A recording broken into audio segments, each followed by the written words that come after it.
जैव उर्वरक। जैव उर्वरक चैप्टर से जितने भी क्वेश्चन आए हैं जीव विज्ञान में, वो सारे देखेंगे हम लोग, और कैसे रिपीट करता है ये भी देखेंगे। तो नंबर 1 क्वेश्चन है, निम्नलिखित में से किस या किन का उपयोग जैव उर्वरता के रूप में किया जाता है। तो किन का उपयोग हम जैव उर्वरक के रूप में करते हैं ये देखना है। तो क्वेश्चन कब आया था? 1994 में आया था IAS की प्री में परीक्षा में।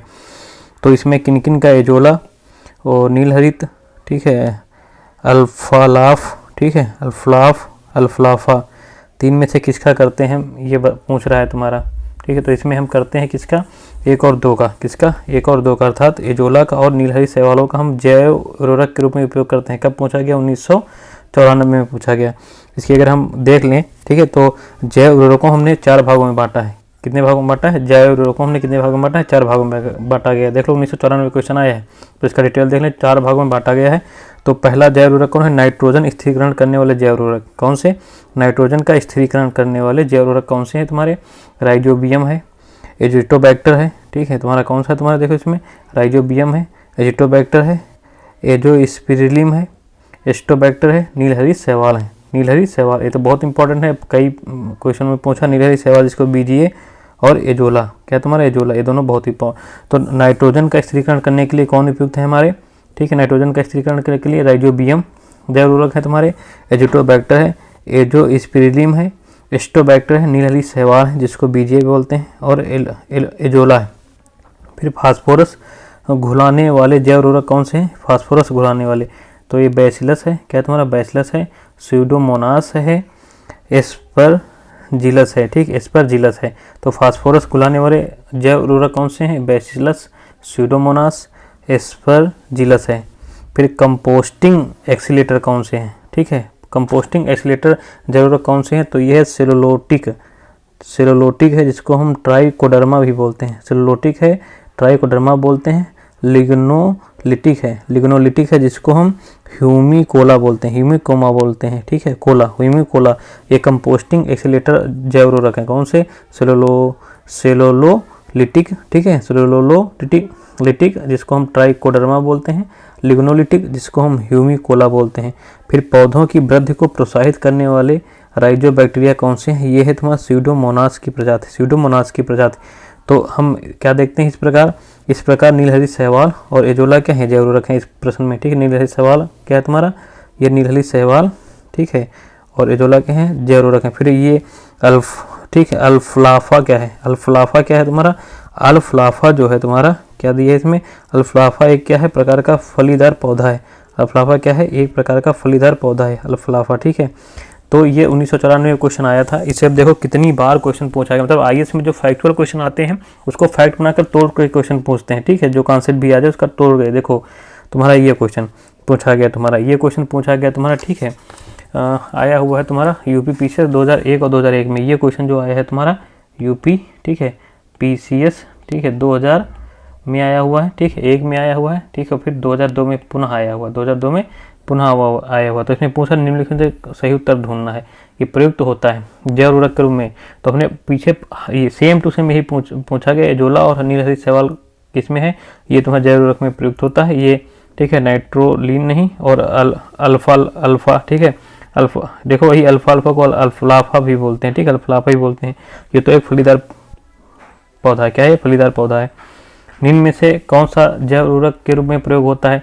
तो देखो ये नीलहरित शैवाल है, एजोला है, राइजोबियम है, सब प्रयोग होते हैं, सभी प्रयोग होते हैं जैव उर्वरक के रूप में, ठीक है। देखो 2019 में छत्तीसगढ़ में प्री परीक्षा में आया।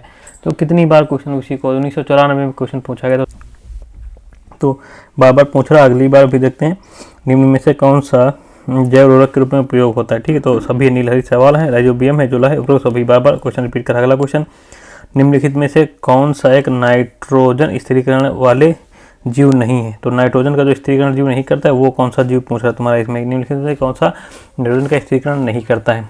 देखो नोस्टार्च तो करता है, एजिटोबैक्टर करता है, एनाबिना तो करता है, तो माइकोराइजा, ठीक है, माइकोराइजा जो है तुम्हारा नाइट्रोजन का स्थिरीकरण नहीं करता है। तो नाइट्रोजन की स्थिरीकरण वाले तुम्हारे कौन है? ये तुम्हारे देखो एनाबिना है, नोस्टाक है, एजिटोबैक्टर है, ठीक है, ये नाइट्रोजन का स्थिरीकरण करते हैं। और भी है तुम्हारे, जैसे तुम्हारे हमने पढ़ा था ना, अभी ऊपर पढ़ा ना, नाइट्रोजन का स्थिरीकरण करने वाले ये क्या है तुम्हारे? राइजोबियम है, क्या है तुम्हारा? राइजोबियम है, एजिटोबैक्टर है, एजोस्पिरिलियम है, ठीक है, ठीक है, एजोस्पिरिलियम है, एस्टोबैक्टर है, नीलहरी शैवाल, एजोला है। देखो इसी क्वेश्चन का जो अगर व्याख्या सही से पढ़े होते तो ये भी क्वेश्चन हो गया होता जो अब आया कि मतलब इसमें से कौन सा नाइट्रोजन का स्थिरीकरण 2019 में पीछे छत्तीसगढ़ में पहुंच रहा है, ठीक है, कि कौन से उर्वरक का उपयोग होता है और इनमें से कौन सा नाइट्रोजन का स्थिरीकरण में प्रयोग होते हैं, ठीक है। तो वही है तुम्हारा नोस्टाक, एजिटोबैक्टर, निबीना है, मैकोराइजा उसमें नहीं दिया तो नहीं है। 2017 में आया यूपी पीसीएस में, मेंस में पूछा गया। तो बार बार क्वेश्चन रिपीट हो रहा है, 1994 का क्वेश्चन रिपीट हो रहा है, समझ लीजिए। 1994 2017 में कितने साल हो गए, 17 उधर 6 साल, ठीक है, 23 साल लगभग उसकी बात। तो इसलिए हमें प्रीवियस ईयर क्वेश्चन अच्छे से पढ़ना है। निम्नलिखित में से कौन सा एक जैव उर्वरक का स्रोत है, जैव उर्वरक का स्रोत है तुम्हारा, ये पूछ रहा है। तो अभी हमने पढ़ा एजोला है, ठीक है, एजोला मतलब वो देखो 2008 2009 दो बार पूछा जा रहा है। वही क्वेश्चन है तुम्हारा 1994 का IAS का क्वेश्चन, ठीक है, बार बार पूछ रहा है। एजोला है जो जैव उर्वरक के रूप में स्रोत में प्रयोग होता है, ठीक है।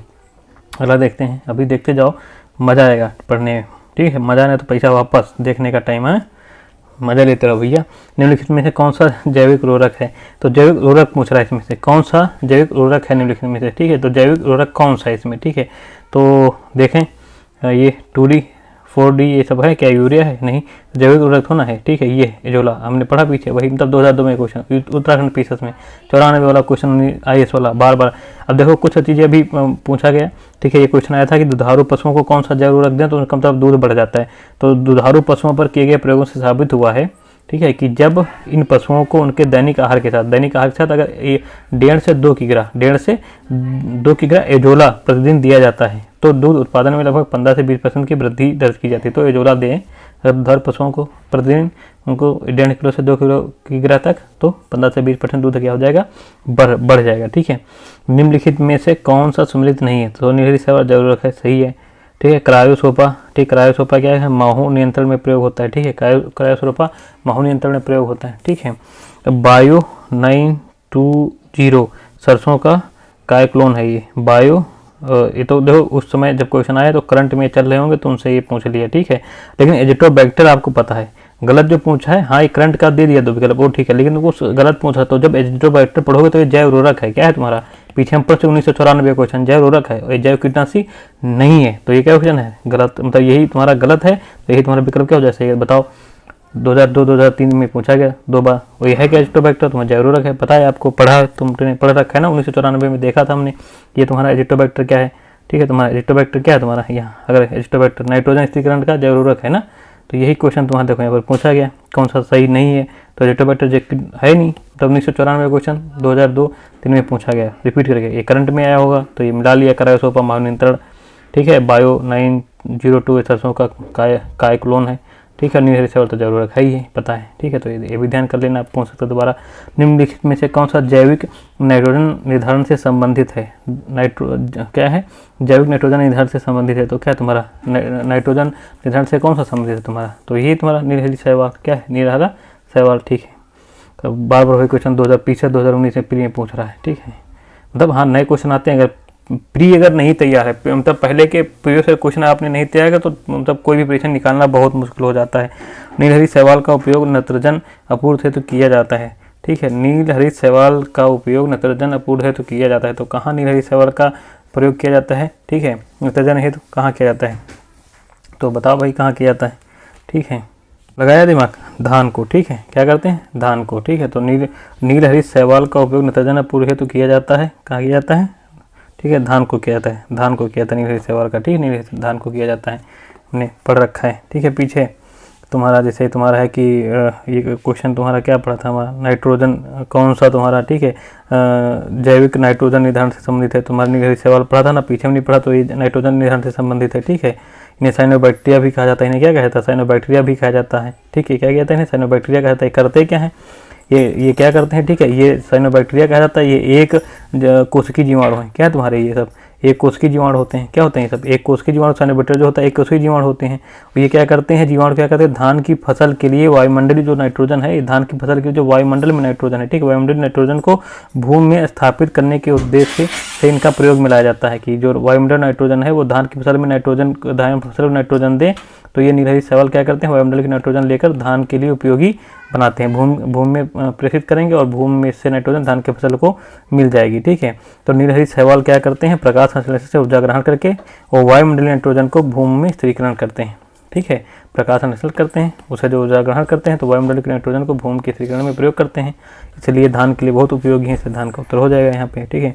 निम्न में से कौन सा सही सुमेलित नहीं है? देखो नीलहरित शैवाल धान में यूज होता है, ठीक है, ठीक है। नीलहरित शैवाल तुम्हारा धान में यूज होता है ना, तो सही है तुम्हारा।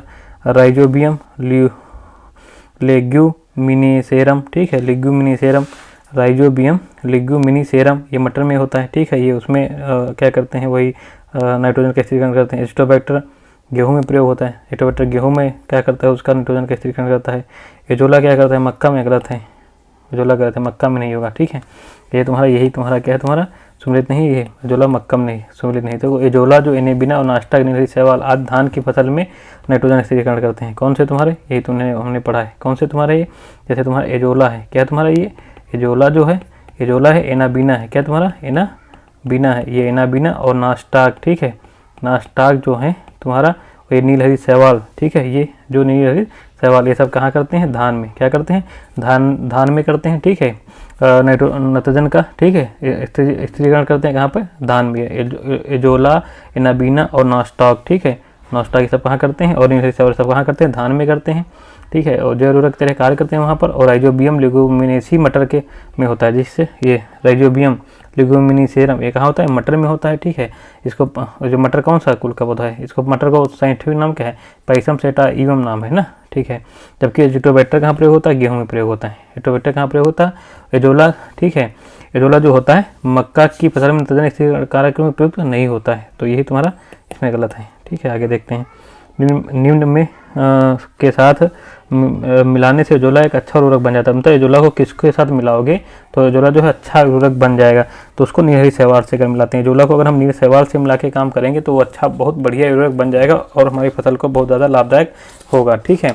क्योंकि ये एजोला जो है, जो एजोला है तुम्हारा इसके, ठीक है, नाइट्रोजन के साथ नीलहरित शैवाल के साथ एजोला क्या करता है, सहजीवी संबंध में रहता है। क्या रहता है तुम्हारा, सहचारी संबंध में, सहचारी संबंध बनाता है। क्या, कौन सा संबंध बनाता है, सहचारी संबंध बनाता है, ठीक है। जब ये सहचारी संबंध बनाता है, ठीक है, सहचारी संबंध बनाता है, ठीक है, तो ये बढ़िया उर्वरक का काम करते हैं, ठीक है। ये नीलहरित शैवाल इनकी मदद करते हैं, ये इनकी मदद करते हैं, तो आपस में दोनों अच्छे ग्रो करते हैं, अच्छे उर्वरक का काम करते हैं, तो इतना ध्यान रखना। एजोला बहुता जैव उर्वरक के रूप में प्रयोग किया जाता है, क्योंकि इसका सहचारी कौन है, नीलहरित शैवाल। यही क्वेश्चन जो 2007 में आया था, 2011 में फिर से पूछा गया, उत्तराखंड में आया था, यूपीपीएससी में 2011 में मेन में पूछ रहा है। तो प्रीवियस के क्वेश्चन देख रहे हो कितना इंपॉर्टेंट है, मजा आएगा, बहुत पढ़ते रहो। तो एजोला बहुधा जैव उर्वरक के रूप में प्रयोग किया जाता है, क्योंकि इसका सहचारी संबंध किसके साथ है, नीलहरित शैवाल के साथ है, ठीक है। आगे देखते हैं फिर। एजोला एक है, ठीक है, एजोला क्या है तुम्हारा, ठीक है। तो एजोला तुम्हारा एक क्या है, जली फर्न है। एजोला क्या है तुम्हारा, एक जली फर्न है। एजोला क्या है तुम्हारा, जली फर्न है। एजोला देखो तुम्हारा जो नीलहरित शैवाल है, तुम्हारे नीलहरित शैवाल हमने अभी पढ़ा था कि ये तुम्हारा क्या है, नीलहरित शैवाल जो है एक अति सूक्ष्म प्रोकैरियोटिक शैवाल है, जिन्हें साइनोबैक्टीरिया भी कहते हैं। नीलहरित शैवाल को हमने पढ़ा था ना, नीलहरित शैवाल को क्या पढ़ा था कि वो पहले देख लिया था, वो क्या है, एक अति सूक्ष्म प्रोकैरियोटिक शैवाल है, जिन्हें हम साइनोबैक्टीरिया भी कहते हैं। जबकि जो एजोला है ये क्या है, एक जली फर्न है। ये क्या है तुम्हारा, जली फर्न है, ठीक है, जिसकी पत्तियों की पृष्ठीय सतह पर, इसकी पत्तियों के पृष्ठीय सतह पर जो है ये पाई जाने वाली गुहिकाएं, की पत्तियों की पृष्ठीय सतह पर गुहिकाएं होती हैं। क्या, तो ऐसे गुहिकाएं होती हैं और गुहिकाओं में एक जीवाणु पाया जाता है, जिसको हम कहते हैं एनाबिना। क्या कहते हैं, ये एनाबिना कहते हैं। एनाबिना इसके गुहिकाओं में जीवाणु पाया जाता है, एनाबिना। एनाबिना जो जीवाणु पाया जाता है, एनाबिना एजोली, ठीक है, ठीक, जीवाणु एनाबिना एजोली इसको बोलते हैं। क्या बोलते हैं, एनाबिना एजोली बोलते हैं। इस जीवाणु एनाबिना एजोली की मदद से नाइट्रोजन का स्थिरीकरण कर, ठीक है, उपज क्षमता में वृद्धि में सहायक होता है ये एजोला, ठीक है। तो याद ध्यान, ये जली फर्न है। जली फर्न जिसे जैव उर्वरक के रूप में प्रयुक्त किया जाता है। देखो ये क्वेश्चन दोबारा रिपीट किया 2014 में, कौन है, एजोला है, ठीक है। एजोला बार बार वही क्वेश्चन घूम फिर के आते हैं, ये तुम्हारा उसमें आया तुम्हारा, देखो आरो, ये आरो में, ठीक है। निम्नलिखित में से कौन सूक्ष्म जीव जैव उर्वरक के रूप में प्रयोग होते हैं, कौन से जीव, तो तुम्हारा कौन से जीव प्रयोग होते हैं, यही तो, ठीक है। जैव उर्वरक के रूप में प्रयोग कौन से तुम्हारे जीव होते हैं, तुम्हारे निम्नलिखित से कौन से तुम्हारे, बताओ, कवक, विषाणु, प्रोटोजोआ, साइनोबैक्टीरिया। साइनोबैक्टीरिया, क्योंकि साइनोबैक्टीरिया को ही नीलहरित शैवाल कहते हैं, ठीक है। तो साइनोबैक्टीरिया है तुम्हारा, आरो में पूछ रहा है दो बार, ठीक है। निम्नलिखित में से कौन सा फास्फेटिक जैव उर्वरक है, फास्फेटिक जैव उर्वरक कौन सा, ये पूछ रहा है। निम्नलिखित में से कौन सा फास्फेटिक जैव उर्वरक है तुम्हारा, ये बताना है, ठीक है। कौन सा फास्फेटिक जैव उर्वरक है तुम्हारा, तो ये हम पीछे पढ़े, फास्फेटिक जैव उर्वरक कौन सा है तुम्हारा, कौन सा है तुम्हारा। तो एजोला तुम्हारा तो है नहीं, ये तो क्या कहते हैं, नाइट्रोजन का स्थिरीकरण करता है, ठीक है। राइजोबियम भी करता है नाइट्रोजन का स्थिरीकरण, नीलहरित शैवाल करता है नाइट्रोजन का स्थिरीकरण। तो ये तीनों जो है ए बी ठीक है, ए बी और सी नाइट्रोजन का स्थिरीकरण करते हैं, राइजोबियम, एजोला और नेचेवाल। तो ये फिर कौन बचा, चौथा बना। ठीक है, अगर ये अच्छे से याद होता तो ये भी तब भी क्वेश्चन हो जाता है तुम्हारा। ठीक है, ये तुम्हारा वेस्कुलर अर्बुस्कुलर माइकोराइजा ये क्या करता है, फास्फेटिक जरूरत है, ये फास्फोरस देता है ज़मीन में। ठीक है, फास्फेटिक। तो वेस्कुलर अर्बुस्कुलर, ठीक है तुम्हारा माइकोराइजा, ये वेस्कुलर अर्बुस्कुलर माइकोराइजा क्या है तुम्हारा, फास्फेटिक जैव उर्वरक है। ठीक, समझ गए। आगे देखते हैं, फिर क्वेश्चन पूछ देता है तुम्हारा, क्या कह रहा है कि खेती में बायोचार का क्या उपयोग है। खेती में बायोचार, देखो बायोचार अभी नया शब्द आया। ठीक है, ये पूछ रहा है आईएएस की परीक्षा में। कब पूछ रहा है, आईएएस की परीक्षा में 2020 में पूछ रहा है, क्वेश्चन पूछा जा रहा है। ठीक है, तो अब इससे क्वेश्चन बनेंगे अगली परीक्षाओं में। ठीक, तो इसलिए जो कॉन्सेप्ट चीज़ आती है तो उसको हम पॉइंट निकाल लें तो वो हमारे आगे पीसेस में पूछता है, आरओ में पूछता है। तो इसमें पूछ रहा है कि बायोचार का क्या उपयोग है। तो इसमें बायोचार का तीनों उपयोग है। क्या क्या उपयोग है, बायोचार ऊर्ध्वाधर खेती में वृद्धिकर माध्यम के अंश के रूप में प्रयुक्त किया जाता है। बायोचार क्या करता है, ऊर्ध्वाधर खेती में वृद्धिकर माध्यम के अंश के रूप में प्रयोग किया जाता है। ठीक है, और जब बायोचार वृद्धिकर माध्यम के अंश के रूप में प्रयुक्त किया जाता है तो वह नाइट्रोजन यौगिकारी, ठीक, नाइट्रोजन यौगिकारी सूक्ष्मजीवों की वृद्धि को बढ़ावा देता है। फिर जब बायोचार वृद्धिकारक माध्यम के अंश के रूप में प्रयुक्त होता है तो यह क्या करता है, नाइट्रोजन यौगिकीकारी सूक्ष्मजीवों की वृद्धि को भी बढ़ावा देता है। और जब बायोचार वृद्धिकर माध्यम के अंश के रूप में प्रयुक्त किया जाता है, ठीक है, तब वह वृद्धिकर माध्यम की जल धारण क्षमता को अधिक लंबे समय तक बनाए रखने में सहायक होता है। तो जल धारण क्षमता भी बनाए रखता है, नाइट्रोजन यौगिकरण की जीवों की क्रियाशीलता को भी बढ़ाता है। ठीक है, और ये तुम्हारा ऊर्ध्वाधर खेती में वृद्धिकर माध्यम के रूप में प्रयोग किया जाता है। जब इस रूप में प्रयोग किया जाता है तो ये काम ये करता है। तो तीनों से ही। तो बायोचार के बारे में डिटेल भी देख लेते हैं क्योंकि दोबारा क्वेश्चन कहीं भी पूछ सकता है। तो बायोचार उच्च कार्बनयुक्त चारकोल का एक रूप है।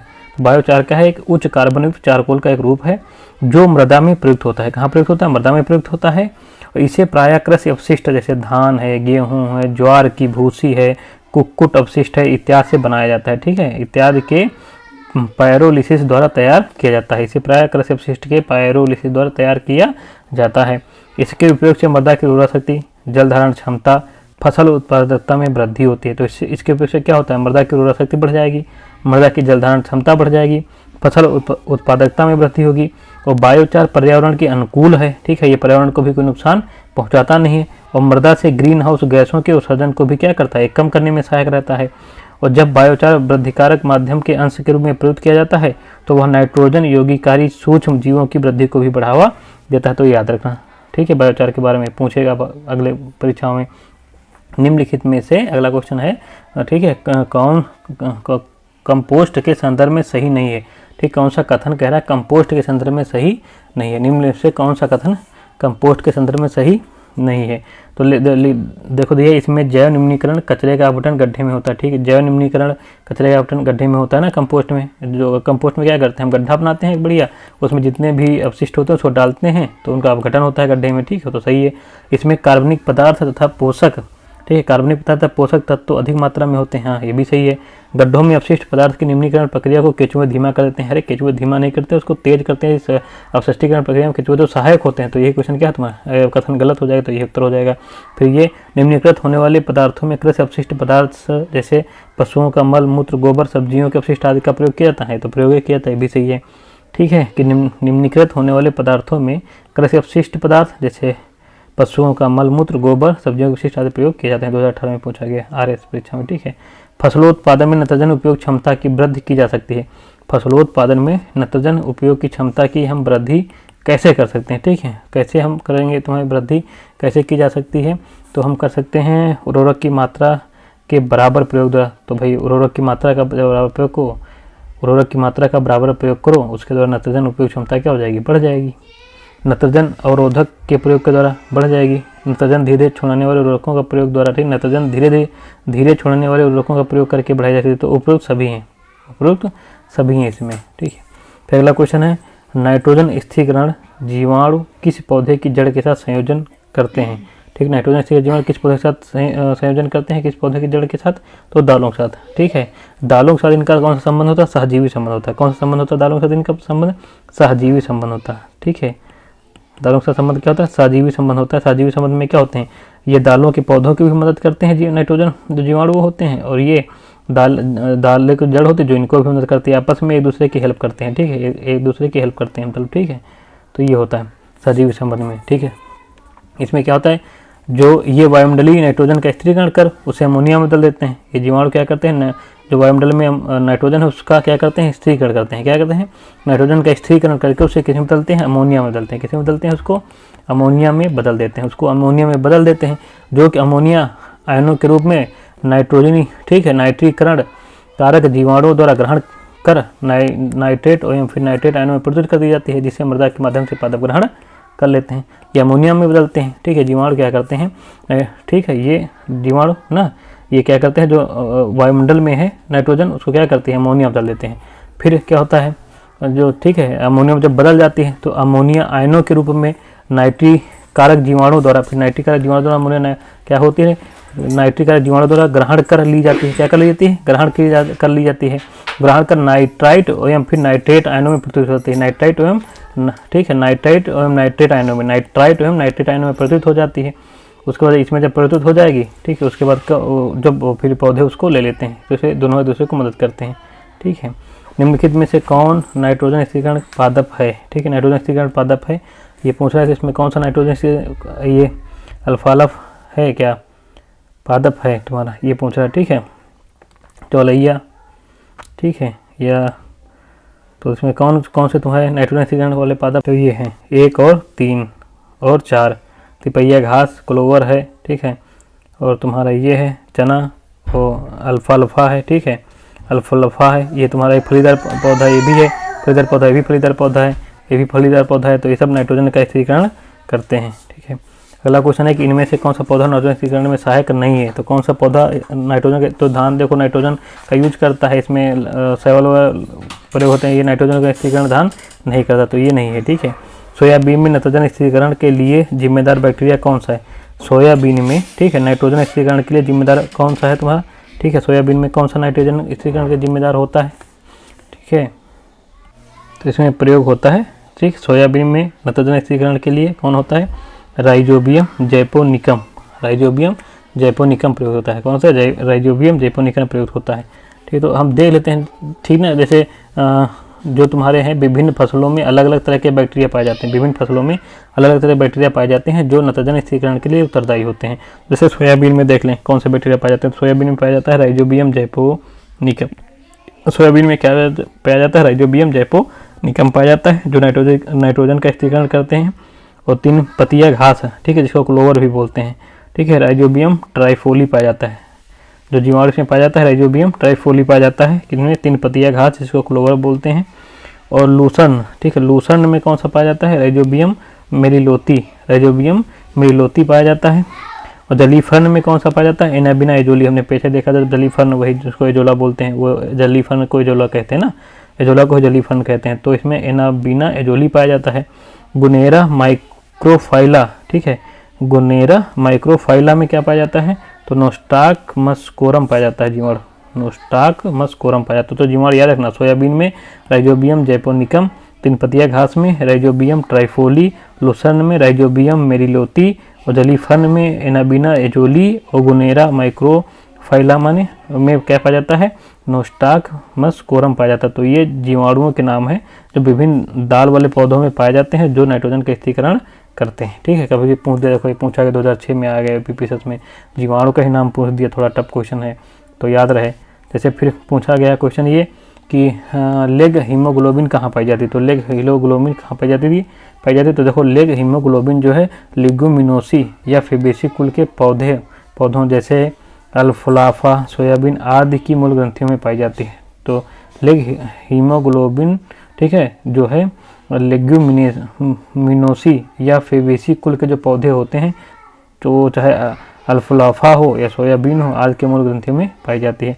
निम्नलिखित में से किस जंतु को भूमि का कृषक या जोतने वाला कहा जाता है, तो केचुआ को कहा जाता है भूमि का कृषक, ठीक। कछुए को प्राकृतिक हलवाहा भी कहा जाता है, ठीक है, प्राकृतिक हलवाहा का भी काम करता है केचुआ। तो ये हो गया तुम्हारा, ये हमने पढ़ लिया आज जैव उर्वरक के बारे में। जय भारत।